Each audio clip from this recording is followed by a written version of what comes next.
Hey, what's up guys, and welcome back to my channel. My name is Liz, aka Liz Lovely. I'm a model of over 9 years, bringing out the inner fashion model in you. Someone left a comment asking for a part 2. Today's video is a part 2 of how I've been combating seasonal acne. And so seasonal acne is basically every season you get an acne flare-up. If you have oily skin, I can imagine that seasonal acne would happen around summertime. For me, seasonal acne happens in the wintertime. I'm gonna add to that and also piggyback off of what I was talking about earlier. So let's get started. So in part 1, I talked about 3 holy grail products that I like to use in combination with each other to really knock out seasonal acne. I really wanted to focus on Paula's Choice because it's a product that I notice causes a lot of hyperpigmentation, which then will lead to, okay, I've cleared my acne, but now I have these dark spots. What do I do after that? Me, I've used a lot of skin lightening products. Some of them have not worked, but the one that has worked really well has been Mederma, specifically the Mederma SPF. If you're out in the sun, even in the wintertime, dark spots can get worse. I cut myself trying to cut an avocado, and that's when I discovered Mederma. So I've been trying to get rid of this scar, and I noticed that Mederma works really well on scars for me. And it's lightened my hyperpigmentation the quickest. I would say in like a week of me using it morning and night, it's cleared my hyperpigmentation from acne scars. This is what my skin looked like in my last video. I showed you guys how bad my skin was looking. And this is the last result after using all 3 products that I really enjoy using together, in addition to using Mederma. I didn't mention that in the last video, and I wanted to mention it in this one because that's really how I cleared my skin. It's a 2-step process of getting rid of the acne and then getting rid of the acne scar. So you finally have the good week where you fixed your skin, you've cleared the hyperpigmentation, but you see another acne flare-up is about to begin, right? That was my biggest problem because I would clear my skin, I would get rid of the hyperpigmentation, a new pimple would pop up, and so the cycle continued. So I'm like, okay, where is the source coming from in the wintertime? I've always wondered why I struggled so much in the wintertime, and the summertime my skin is flourishing.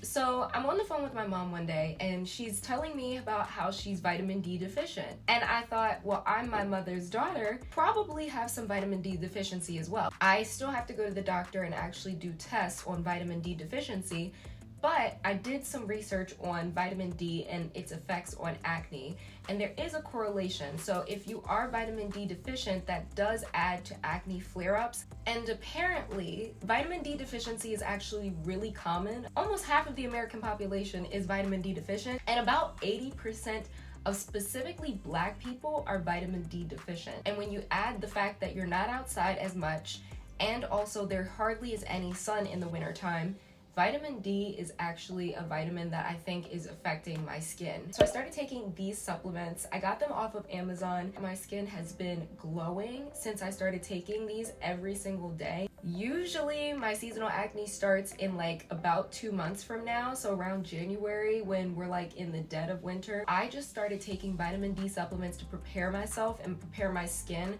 for what's to come. Yeah, so far vitamin D has been making my skin glow. I've been seeing way less pimples. We're gonna test this into 2025, but every time I stop taking my vitamin D supplements, I notice flare-ups. The last thing that I do highly recommend, and I've been seeing it trending in a lot of the supermarkets, is carrot juice. Carrot juice definitely has made my skin glow.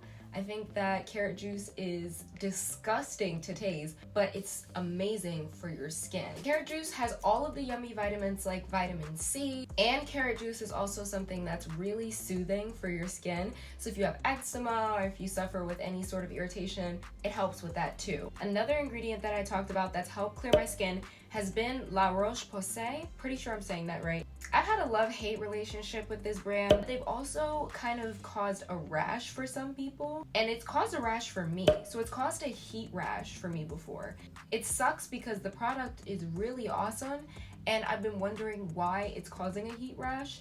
And the only thing that I can come up with, it's come from the fact that I'm applying it too generously on my skin. So areas that have no acne do not need to be touched with this product. So don't spread it around, don't rub it all around your face. It will cause a heat rash. That's something that I did not mention in the last video, but it happened to me after I posted that video. and I was shocked, and I started doing research about why this is happening. Some people have said that it's because there is no plus sign, so you have to look for the La Roche-Posay plus.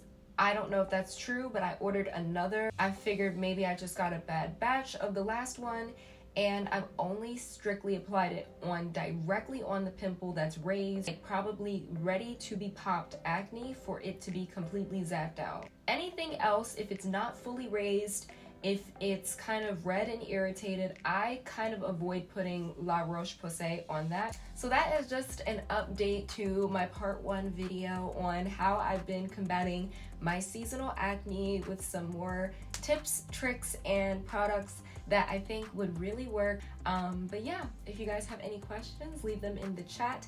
Make sure to give this video a thumbs up. Don't forget to subscribe, and I'll be back with more videos.